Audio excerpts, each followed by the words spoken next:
On today's episode of Locked On Angels, we're recapping Tyler Anderson's brilliant start. Yep, I said Tyler Anderson and brilliant in the same sentence, and I'm not wrong. We're asking baseball fans also to stop it. Stop trying to trade Mike Trout. And we're continuing to discuss Sam Blum's interview with GM PM. It's time to get locked on with Mike and John, and this is Locked On Angels. You are Locked On Angels, your daily Los Angeles Angels podcast. Part of the Locked On Podcast Network, your team every day. Thanks for making Locked On Angels your first listen of the day. You can find us anywhere you get your podcast, including Apple Podcast, Spotify, and SiriusXM by searching Locked On Angels. And if you'd like to give back to the Super Halo Bros for all the Super Halo content, here's some things that you can do. Leave us a rate and a review on Apple Podcasts. We love 5 stars. And if you're watching on YouTube, hit that thumbs up button. And if you're not subscribed already, please subscribe and become a Locked On Everydayer. And whether you're watching or listening, come over to YouTube, leave a comment. It's one of the best ways to get in touch with us and be a part of the conversation. And today's episode is brought to you by our friends at Game Time. Download the Game Time app, create an account, and use our promo code LOCKEDON, all one word, for $20 off your first purchase. Thank you for being here for this episode of Locked On Angels, where it's your team every day. You've got the Frisch Brothers here with you, a.k.a. the Super Halo Bros. My name is John, and that's my brother Mike. And my name is Mike, and that's my brother John. Hey, we are here 5 days a week talking Angels baseball with you, the #1 daily Los Angeles Angels podcast, Monday through Friday. You can always count on us to get the latest and greatest about your favorite team, even if they don't always act like your favorite team. But, right. You know, we're here either way because we love our Halos. Hey, on today's show, we're continuing our look at Sam Blum's interview with GM Perry Minasian. And we got to tell people to just stop. Stop with the Trout talk. Stop with the trade talk. We're going to get into why we're having that conversation again a little bit later on. But first, Mike, let's recap yesterday's game against the Marlins as the Angels defeated the Marlins 3-1. John, you mentioned it, but did you have on your bingo card Tyler Anderson going 7 scoreless innings? I mean, he did exactly what we needed a starter to do, right? You tried to get me to answer it yesterday several times. John, what do you think Anderson's going to – Yep. And I wouldn't do it. I didn't want to – I deflected. I'm not taking questions at this time. Yes, exactly. He went 7 innings, 5 Ks, just 4 hits allowed, no runs, John. Yeah. First Angel pitcher, obviously, this year to get through 7 innings, did 7 scoreless innings. He didn't do it at all last year, that 7 scoreless, at all last year. And here he is, John, coming through for us when we desperately needed it. Who would have thought, man? Who would have thought it was Tyler Anderson that would be the best starting pitcher for us to start the season? What do you got? What do you got? Sometimes I have my phone here, right? Yes. And I look off to the side to see if anything's happening or what have you. And literally as you're talking about it, I have a comment that says, "It's the Marlins. Let's see it again before we get excited." Come on! Yeah. Good grief. Yeah. I'm sorry that you mean the Marlins who got into the playoffs last year? And yeah, those Marlins, yeah. Well, and here's the reality, John. This is what you're supposed to do to teams that are down on their luck, right? Yeah. This is what you're supposed to do to teams that haven't won any games. And so, yeah, it's the Marlins, sure. But if they lost, that same comment would have been, "I can't believe Tyler Anderson, he should be DFA'd." Yes, right? Like there's no winning sometimes. And that's why living in the Halo middle is the best place to live, because you can be upset, but you can also be full of hopium. And I really am grateful for Tyler Anderson and how he pitched last night, because we needed that desperately, because our starting staff outside of Reed Detmers has really not started off the season very well. Johnny, what did Tyler do last night that helped him to be so successful? Yeah, there were a couple things he did really well. First up, so he faced 26 batters, Mike, and 11 of the batters that he faced, he threw first pitch strikes. Now you might be thinking, that's kind of low. However, he threw 7 first pitch outs. Guys either grounded out or flew out swinging at the first pitch. In fact, I think he had an inning, or maybe it was 3 guys in a row that continued over an inning, but they all swung at the first pitch. And Tyler Anderson was out of that thing super quick. So in total, 11 first pitch strikes to 26 batters, 7 first pitch outs to 26 batters. So that's huge. About 18 batters out of 26 were at a disadvantage, either flying out, grounding out, or already behind the count 0-1. What else did he do well? He used his changeup as the put-away pitch. Yep. Not as the first pitch, and he didn't overuse it. And that's exactly what Barry Enright has been emphasizing and wanted him to do. And we had conversation about that with Sam Blum, actually. Barry Enright spoke about that to Sam Blum earlier in the spring. This is what they did in spring training, and Tyler Anderson and Reed Detmers were the only ones that actually remembered what they did in spring memo. Training, right? And I love that. Then after he leaves, Matt Moore comes in and gets the hitters 1, 2, 3. Like, what a pro. With so much ease. And then Luis Garcia comes in to try to get the save, which I was nervous about. I know everybody was nervous about, right? Got the first out. The only option, Mike, really. I mean, they were warming up Adam Simber, and I think you could have gone to Simber, but Garcia is just, he's not making a very good case for himself. No. As a he's reliable... back to his 2019 ways, right? He's back to that. It's just the uniform at this point. Maybe like, it is, good grief, right? man. Yeah. So he gets the first out, then gives up a home run to De La Cruz. Then Wash comes out for a visit. I love these moments, by the way. I love that he comes out and he's like, dude, come on. You're a major league pitcher. Like, let's figure this out, right? And so usually that has had a good effect, but Garcia walked the next batter. Then he got Tim Anderson to ground out to first base, and the runner made it to second base. There was a kind of a quick throw from Shonowell to second base. Probably didn't need to rush it. Could have been a double play, right? And then Jesus Sanchez comes up. That was kind of a threat. He's a pretty good hitter, but Garcia gets him to strike out. So we all were breathing a collective sigh of relief, right? So that was the pitching side. But Johnny, the scoring side was interesting. Who got the scoring started, right? Yeah, at the top of the fourth, Aaron Hicks hit a solo home run. He was batting second in this one again. And I questioned the lineup when it came out, and I said, I hope Wash proves us wrong, because I'm not going to pretend to know more than him. But when you think about Rengifo and how well he's done at the leadoff spot and also against lefties, I was shocked to not see him in there. And considering that Sano went 0 for 4 with 2 Ks, I think that it would have been nice to have Rengifo at DH. However, Hicks finally had a nice game for himself and poked that home run the opposite way, right into the right field corner for a solo home run. He also drove in a run later on after Neto doubled. Rendon moved him over to third on a flyout. Man, guy's hitting the ball hard. He's hitting it. He is right at people. Like, it's crazy. But I think eventually those things will land for sure. You hope so. You hope so. Yeah. Hicks had an RBI single, scoring Neto. Trout gets a single, moves Hicks to third. Trout steals second, and then Ward singles and knocks in Hicks for the RBI. The defense for the Halos in this one, bottom of the sixth, and I couldn't watch enough of this play. Zach Neto made an incredible play at shortstop. He's out there on the grass, Mike, and he slides, gloves the ball, and throws out Bell at first. Fortunately, it was Josh Bell running down the line, so that was great to see.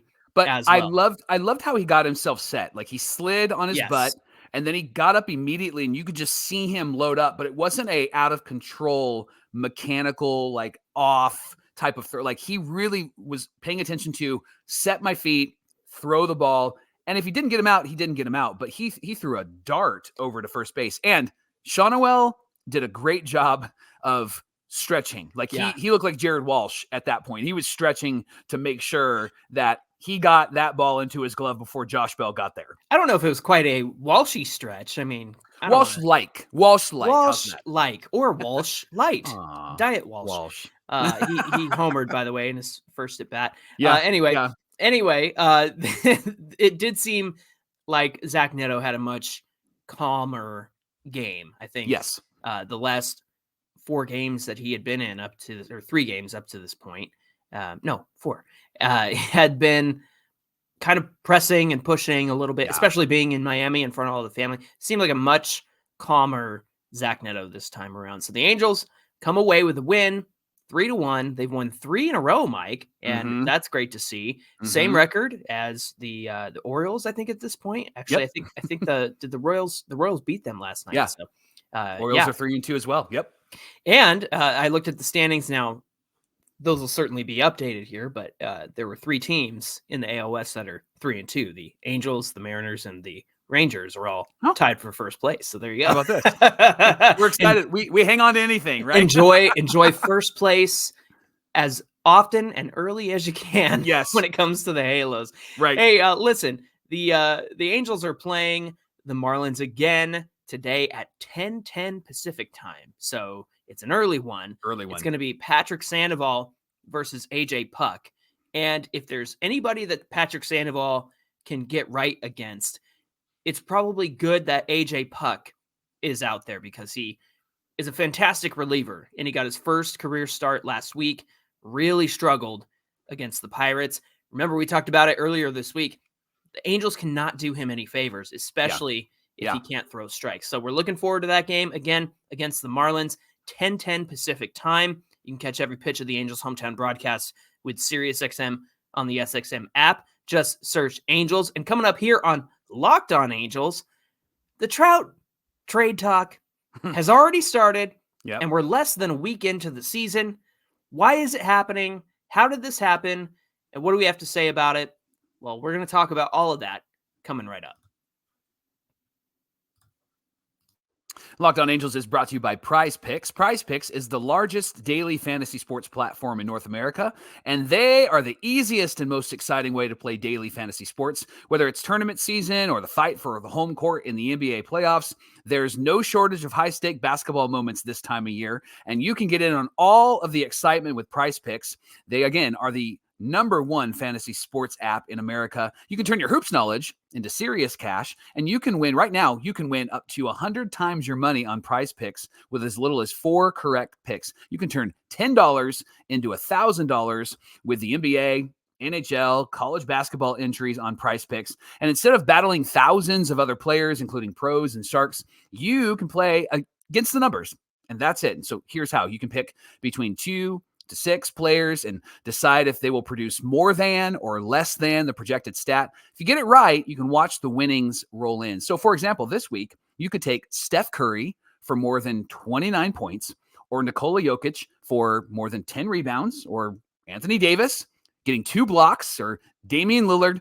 I know he's hurt, so maybe you don't want to do this one, but Damian Lillard for 4 3-pointers made when he gets back.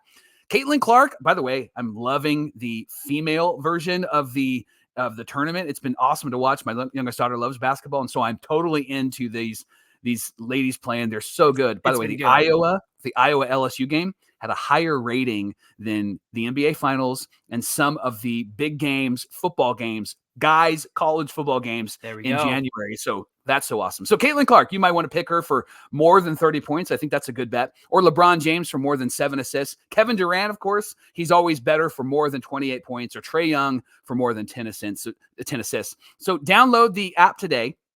Enter our promo code LOCKEDONMLB for a first deposit match of up to $100. Again, that's LOCKEDONMLB, all one word, all lowercase, and get a first deposit match of up to $100. Join PrizePicks today. Pick more, pick less. It's that easy. This is the Locked On Podcast Network, where it's your team every day. And thank you for making Locked On Angels your first listen every single day. Hey, everydayers, it's time for you to make the switch from the regular sports channels that are on cable that you see playing at the dentist office all day long. And instead, check out Locked On Sports Today. It's a free 24/7 sports streaming channel, and it's programmed just for you for all the biggest stories across the sports world. Locked On Sports Today brings you can't-miss analysis, opinions, and news. It's streaming 24/7 on YouTube or the free Amazon Fire TV Channels app. It's part of the Locked On Podcast Network, your team every day. The Angels play the Marlins today, 10:10, so it's an early game. You can catch every pitch of the Angels' hometown broadcast with SiriusXM on the SXM app. Just search Angels. And speaking of the Angels, they're at 1, 2, 3, 4, 5, 3-2, 5 games, and we're already talking about Mike Trout being traded already. Right? And here's what's funny about this conversation, John, is that these fans that are talking about Mike Trout being traded and some of the media heads were also the same fans that were like, he's washed. So old. He's just not going to be able to stay on the field. Yes. Right? Like all of that is just so, I think that's why this is so infuriating for me, right? Yeah, absolutely. Well, I have to say, the guys over at Foul Territory have treated us very well. And they've even welcomed me onto their show. And I understand in this moment, they were answering a listener's question. And so Scott was talking to Ken Rosenthal, said, what's the likelihood that Trout gets traded? And so in my mind, I was like, okay, I understand. Somebody asked the question. I get it. You want to answer it. But then I look and Chris Rose and Trevor Plouffe are talking about it on the Chris Rose rotation. And so I'm like, oh, so we're doing this again. This is actually happening. And these conversations have already started up. And the reason why, Michael, is because he hit the 2 home runs in that game on Monday. And so everybody's salivating. How are they going to get Trout on their team? But you're right. In the same breath that they say they want him on their team, they're salivating at having him on their team. The same breath, they'll discount everything that he's ever done because he's had some injuries over the last 3 years that have not allowed him to play up to his potential. I will say that despite the back issue he had in 2022, remember he came back and hit 40 home runs in that season total and just went on an absolute tear. So I think it's hilarious that in the same breath, they'll deny that he's still one of the best players in baseball and also say, well, I want him on my team. I got to have him. When is he going to get traded? And here's the frustrating thing for me. The same fervor and energy that the sports media will put into John Fisher and the A's and selling the team and how upset everyone is that they're moving to Vegas. I have never seen more sports media subscribe to I don't know what you could call it, maybe like a passion project, because I think it's wrong that John Fisher wants to move the team out of Oakland. I've said it many times on this show. I said it on the AL West preview. I think it's wrong that they want to move the team out of Oakland. I think it's ridiculous. It doesn't make any sense. It's not as if they're going to be a much more competently run organization just because they live in Vegas now. I think that's ridiculous. But what I would like to see is the same fervor and energy from sports media, particularly baseball media, and those who have the freedom to do so because they don't answer to the owners or Rob Manfred or MLB. So don't get it twisted. You're not going to see any anti-Artie talk on MLB Network, but where you can see it is on John Boy Media, like the Chris Rose rotation or our friends over at Foul Territory. That's a different media network, but they're doing their own thing over there too. I would like to see these guys hold Arte Moreno's feet to the fire because he told us that he was going to sell the team. He decided not to. He said he had unfinished business. Our everydayers know the story. You and I have gone over the story in circles over and over and over again. But the problem is that not enough people realize that Arte Moreno is the common denominator here and has no interest in winning, no interest in helping Mike Trout, no interest in doing that. And trading Trout to another team addresses a symptom, not the problem, not the root cause of what's going on. Because at the end of the day, Angel fans are struggling with ownership, and we deserve a good team. We deserve to celebrate Mike Trout. We deserve to have him on our team as much as the A's fans deserve to have the team in Oakland. What do you think? Yeah, I agree with you. And to our friends at Foul Territory, tip the cap because they have talked a lot about Arte, which I'm grateful for as a Locked On Everydayer and an Angel fan. I think that the tension with Arte is that he wants to win. He just wants to win his own way, right? And so how we view winning and building a team is not how Arte views it. Now, that's not to make an excuse for him. That's just the reality for him. Like that's how he wants to build a team cheap. He wants to build a team his way, and he thinks that his way is the best way. And if he doesn't have to spend money on starting pitchers or spend money on Shohei Ohtani, that's how he wants to win. Obviously, everybody in the real world are like, Arte, you don't win that way. But Arte wants to win his own way and redraw the lines and recolor in the spaces and all of that stuff. Does he want to change the rules too? Should the Angels start with an automatic 3 runs up in the game? I mean, that wouldn't help them, but is that what he wants to do? Because he's got a track record now, Mike, of trying to do things a certain way and it doesn't work. And that's not how you win. And I don't know how he can look at himself in the mirror every day and go, well, maybe if I just do it my way, Right. then we can actually win some Apparently games. he does, because nothing's changed him No. so far. Even Mike Trout asking for the team to go and to do something. And that honestly is why I think this conversation is out there,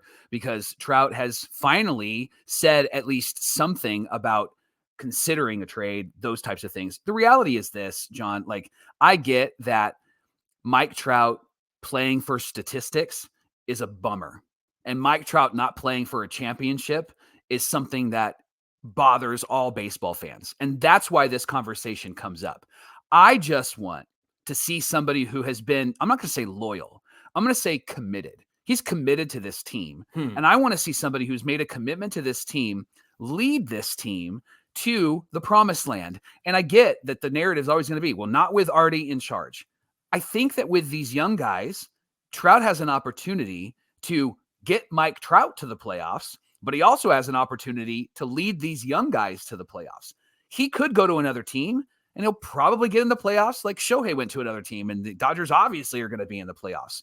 But I think that what is in Mike Trout, and at least what he's indicated, is that it would be more satisfying to do it here with O'Hoppe, with Neto, with those guys. And I want to see him lead this young team to the promised land. I want to see him be able to carry this team on his back and lead us where he can go.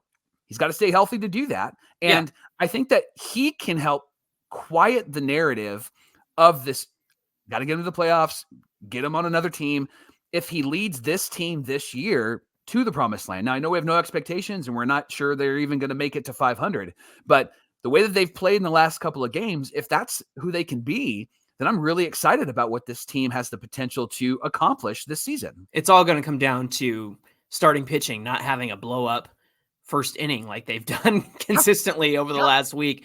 You know what this reminds me of? And I've said this many times on many episodes of Locked On Angels, is the Shohei conversation. Where he starts doing MVP things and all of a sudden everybody's like, well, get him off the Angels and put him on my team. Yeah. And I always say this, where were you when he struggled when he got here? Where were you in spring training when he struggled? Where were you when he was injured? All that stuff. Because Angel fans were loyal to Shohei and Angel fans are loyal to Mike Trout, and he's returned that to them in the same breath. And so for me, I have to say that Mike Trout going off the way that he did on Monday and everybody salivating again, trying to get him on their team. Well, where were you when it really sucked when he's been injured the last 3 years? You calling him washed. That's what they said. That's where you were, calling him washed. And I just think it's absolutely ridiculous. But again, I would like to see baseball media, who have a lot of influence over fans. We had a fan from another team pop in our comments on YouTube and say, hey, I'm not an Angels fan, but Arte needs to sell the team. You guys got to get rid of Arte. Yeah. And so it's like, well, yeah, we know that. Right. I'm glad that you know that now. But it would be most helpful if baseball media could do their part in holding Arte Moreno's feet to the fire. Locked On Angels is brought to you by FanDuel. The sports calendar is loaded this time of year, and FanDuel's making it even more exciting to get in on all of the action, because right now new customers can get $200 in bonus bets with any winning $5 bet. That's $200 that you can use in the tournament, MLB, NBA, NHL, and so much more. You can visit FanDuel.com/lockedon. That's FanDuel.com/lockedon, and you can make your first bet and win big. FanDuel is America's #1 sportsbook. Mike, this week we were breaking down the interview that Sam Blum had with Perry Minasian and breaking down the questions into individual segments. So we did it yesterday, talking about the team and Perry and the construction. And now we're going to get into some of the questions around the payroll and exploring the trade market. So Sam asked Perry Minasian, when the offseason started, you said two things. One, that you guys would be aggressive, and two, that you hear from agents, from players' agents, that their clients wanted to play in Anaheim. But at the end of the day, the payroll is $41 million lower than last year. How does that square? Perry's answer was, fair question. We were aggressive, especially in the trade market. There were players we liked in the trade market that we felt could really help the club. But what we were losing, we couldn't stomach. some of the players that were on the roster, we really, really like. Some of the players that are in our minor leagues, regardless of what publications say, we feel like they have a chance to be pretty impactful young players going forward. So we made the decision we made. I've been with teams where we've won the offseason, we've made big splashes, and we're on the cover of Sports Illustrated, and we traded for this guy, and we signed that guy. I've been on those teams, and it didn't work. So the biggest thing for me is, and we've talked about this as a group, is to block out all the noise. Worry about the room and do whatever we can that day to win a game. That's the mantra. Wash has basically brought that from day one, and I think it's really carried over and resonated with the guys, and we'll see what happens. Mike, question for you. Who on this roster would you be unwilling to part with? And perhaps are they the same players that maybe Perry and company were unwilling to part with? What do you say? I could see somebody wanting to come after Reed Detmers. And I say that with a lot of bias because I really like Reed Detmers. But I could see somebody coming after Reed Detmers. We said this in the offseason, John, when we talked about the Angels, that somebody getting their hands on this team and being able to work on some of the little things and the strategy and the philosophy, they could really put their fingerprints all over this organization. I think that there are teams that look at this organization and go, you know what?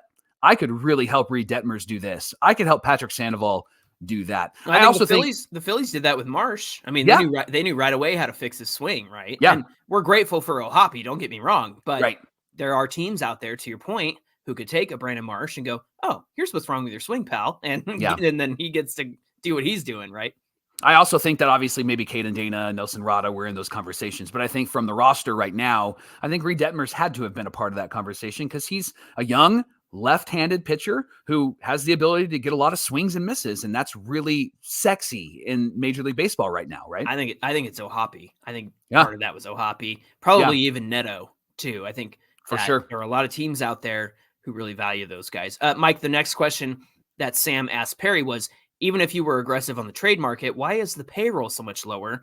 Why was there a conscious decision not to add in free agency? Perry Minasian responded with, I think it's about opportunities and what fits short-term and long-term and what players are available and what are the risks of those players.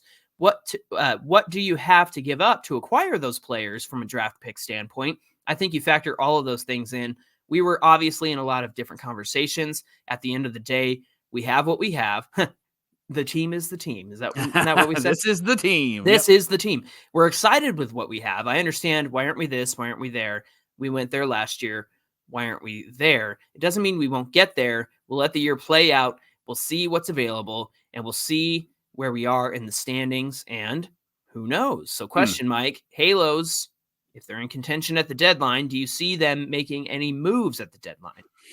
You know, that I don't know. Honestly, I don't have a good answer to that because last year they did it to try to keep Ohtani, right? And so maybe because they didn't do anything this offseason, if they're in contention and they haven't done anything that Trout has asked, then maybe they make a move out of to tip of the cap to Trout. But then again, it would be the wrong decision just because they're doing this to try to honor Mike Trout. They should make the decision to make trades if they're in contention to go and get to the playoffs and try to win. Instead of doing it for a player, do it because you want to get there and do it what's best for this organization. And obviously Trout will be honored in that. I think the philosophy is always flipped upside down with the Angels organization. Absolutely. And in my opinion, they have so many one-year guys that they could send off at the deadline that you never know. You might make this year's Aroldis Chapman for Cole Reagan's trade and have a Cole Reagan's type of pitcher on your starting squad next year. Yeah. If you're willing to part with some of the one-year deals that they have right now. Mike, the question from Sam Blum continues here. He said, the most expensive deal you've been authorized to give in your Angels tenure is $58 million over 4 years to Raisel Iglesias. He was then salary dumped months later. Do you feel you've been given the opportunity to build the roster that you want? And Perry said, yeah, there's no excuses here. Again, it goes back to fit, finding the right player. When you're giving out a certain level of contracts, you have to be right. And then it's something that we don't take lightly. We do our homework on every free agent, and it goes back to what we have. I've asked a lot of guys questions like former GM Bill Stoneman and guys that have done this before. Sometimes you go through adversity and you go through some seasons that don't necessarily go how you want them to. people develop, players develop. If you give them a chance to continue to do that, they'll surprise you, weighing certain things and looking at what was out there from an outfield standpoint. We have some young outfielders we believe in. We feel like we feel like when they get the opportunity to play, they have a chance to be really good players. Same thing in the infield. I know we have some youth there. Could we have gone out and made a big splashy move at first base or shortstop or whatever it may be? Possibly, but we like the players that are there. We think they have a good chance to be really good players and core pieces, and we want them to play. Mike, final question for you. We like those players is a phrase we hear a lot of the time. Mm-hmm. How do you interpret that? Is that we really like them, or this is what we can afford? What do you think? I think they like the players, but I think that this is that philosophy of Arte Moreno. We're going to do it my way. And so Perry's like, well, if these are the parameters, we're going to have to run with these guys. It's going to be Shawnuel and Neto and O'Hoppe and perhaps even a draft pick this year will make the major league roster, right? Mm-hmm. And so I think that they do like the players. I also think that they don't like the strategy or the philosophy, but this is the world that Perry Minasian has signed on and lives in, and he's trying to make it work. That's why I appreciate him. That's why I'm glad that he's around, because I think he's really trying to make it work, and he's got some really great players in this world of trying to make it work. We call it Artie Ball. Shout out to commenter and everydayer John Rodney. Artie Ball. Hey, thanks for making Locked On Angels your first listen of the day. Now make your second listen Locked On Sports Today. Locked On Sports Today is here for you 24/7, covering the top sports stories of the day, plus local experts of Locked On and our national shows covering every league. And you can find Locked On Sports Today on YouTube and now available on the free Fire TV Channels app. And Angel fans, your Angels are playing the Marlins today, early game. Maybe it's already over as you're watching this, or maybe it hasn't started yet. But 10:10 Pacific time, and you can catch every pitch of the Angels' hometown broadcast with SiriusXM on the SXM app. Just search Angels. Hey, give us a follow at Locked On Angels on Twitter and at Super Halo Bros on Twitter and Instagram if you want to come on over and get into the conversation, whether you're watching or listening. Come on over to YouTube. Get in the comment section. It's the best way to be part of the conversation with Mike and I. Mike, what do we have on deck for Thursday's show? How will Sandoval do? That's what we're going to talk about tomorrow on Locked On Angels. We're going to recap today's game and got all the details for you. So tune in. We're the only Angels podcast here daily, 5 days a week, and recapping every game. So join us tomorrow as we talk about Sandoval's redemption tour, revenge game. Come on. Let's not get ahead of ourselves here. Okay, sorry. You know what? Sorry. Let's doubt. Kind of like what we did with Anderson. We did 2 innings, 9 runs. Yeah, exactly. All right, friends, we hope you'll come back and join us. Until then, my name is John, and that's my brother Mike. And my name is Mike, and that's my brother John. Thanks for being here, and we'll see you back here on Thursday. I picked up Garrett Crochet yesterday, and he tore it up against the Braves, FYI. Ooh.